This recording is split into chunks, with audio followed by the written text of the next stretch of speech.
BFM Business, Intégral Placement, idée de placement. Le Brexit entraîne des questions aussi pour l'épargne, pour votre épargne. Quels sont les placements in et les placements out après ce Brexit, les placements qu'il faut privilégier et ceux qu'il faut éviter?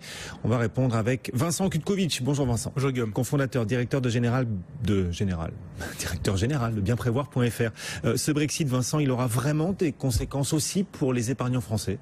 Alors, il n'aura pas finalement de conséquences. On sera dans la même situation dans laquelle on était précédemment. Globalement, le contexte économique reste le même pour la France et en Europe continentale, sauf pour ceux qui étaient éventuellement fortement exposés au marché britannique. Mais l'épargnant français, grosso modo, qui investit en fonds en euros, en assurance vie ou en unité de compte, en actions, voire en immobilier, ça ne devrait pas avoir de changement majeur. Maintenant, il se pose des questions. Il faut prendre un certain nombre de décisions.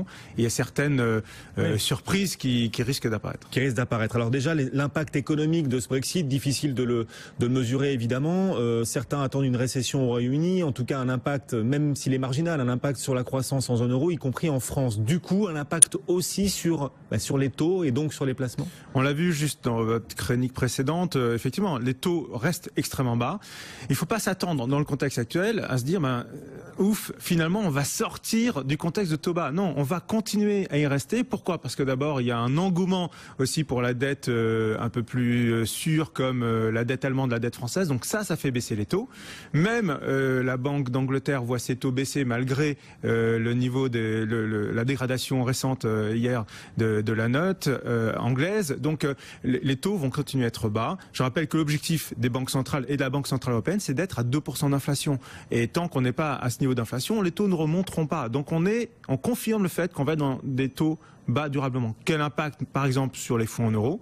Les fonds en euros, aujourd'hui, on est obligé de les alimenter en obligations d'État. C'est comme ça que se refinancent, en fait, les compagnies d'assurance. Et aujourd'hui, elles n'ont que des dettes avec des taux extrêmement bas. Donc ça ne change pas. Ouais, ça ne change pas, les taux sont partis pour rester durablement bas, peut-être plus encore avec ce Brexit, vu qu'on en attend un léger impact sur la croissance. Donc les fonds eurodynamiques, on évite, en tout cas pour ceux qui cherchent du rendement, on évite. Alors cette année, c'est la mauvaise année pour les fonds eurodynamiques. Certains ont même été fermés à la souscription en début d'année. Donc je rappelle comment marche un fonds eurodynamique. C'est un fonds en euros avec une poche action comprise entre 25 et 30% d'actions. C'est pas la bonne année. Certains, comme je le disais, ont été fermés dès le début d'année. Et là, la fenêtre s'est encore plus certainement fermée. On attendra début 2017 pour se repositionner éventuellement sur ce type de fonds. Du coup, un certain nombre d'auditeurs nous demandent si l'immobilier serait pas une meilleure idée quand on craint un impact économique, quand on craint un contexte général un petit peu anxiogène. Est-ce que l'immobilier c'est la bonne idée en ce moment, plus que l'assurance vie? Effectivement, aujourd'hui, notamment à travers les supports comme les SCPI dont on parle très souvent, il y a eu beaucoup de débats ces derniers temps autour des SCPI avec certaines craintes autour du fait qu'il pouvait y avoir une bulle, beaucoup de cash qui arrivait sur les SCPI, mais aujourd'hui, il faut reconnaître que dans le contexte actuel, la prime de risque qui est de l'ordre en fait de 4,5%, c'est en fait le rendement des SCPI moyenne en 2015 comparé aux OAT, donc 4,5%, ça rémunère parfaitement le risque.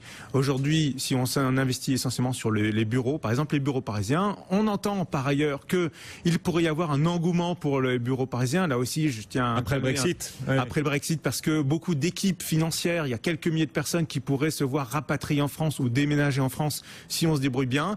Ça devrait pas non plus changer la face du marché de l'immobilier de bureau. Faut calmer ses ardeurs sur ce point-là, mais en même temps, ça peut supporter le marché. Oui. Et finalement, les questions de survalorisation de l'immobilier de bureau dont on entendait parler il y a quelque temps, est peut-être en train de redescendre. En fait. Il y avait des questions, en effet. On est en train d'arriver sur une bulle dans l'immobilier de bureau et donc un risque pour ceux qui investissent dans les SCPI. Si jamais le Brexit entraîne le retour d'un certain nombre de salariés, plusieurs milliers de salariés en France et particulièrement en Île-de-France, ça peut aider pour le coup le segment SCPI. Tout à fait. Ouais. Donc là, les SCPI, c'est la prime de risque rémunère bien le risque. C'est aujourd'hui, je pense, le meilleur couple rendement-risque offert sur le marché.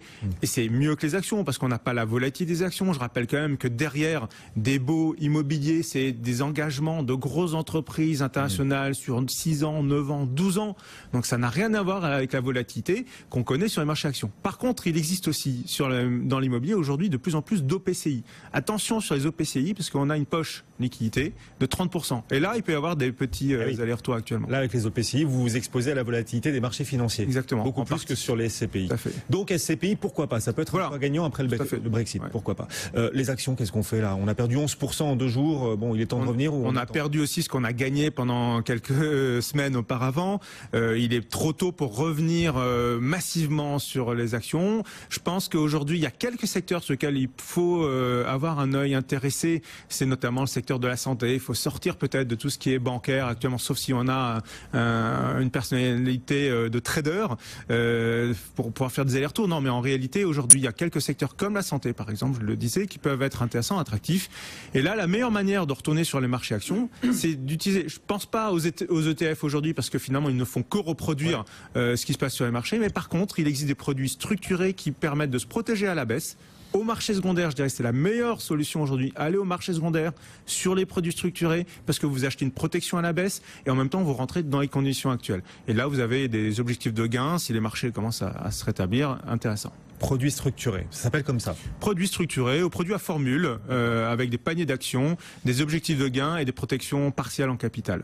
Voilà au marché secondaire. Quelques idées donc produits à formule, comme vous dites, pour revenir sur le marché action, et puis pour l'immobilier plutôt les SCPI. En revanche, on évite l'assurance vie en ce moment. En tout cas, les rendements ne vont pas s'améliorer avec l'impact éventuel sur l'économie du Brexit. Merci beaucoup d'être venu nous voir. Vincent Kutkovic, cofondateur, directeur général, bienprévoir.fr. Salut Vincent.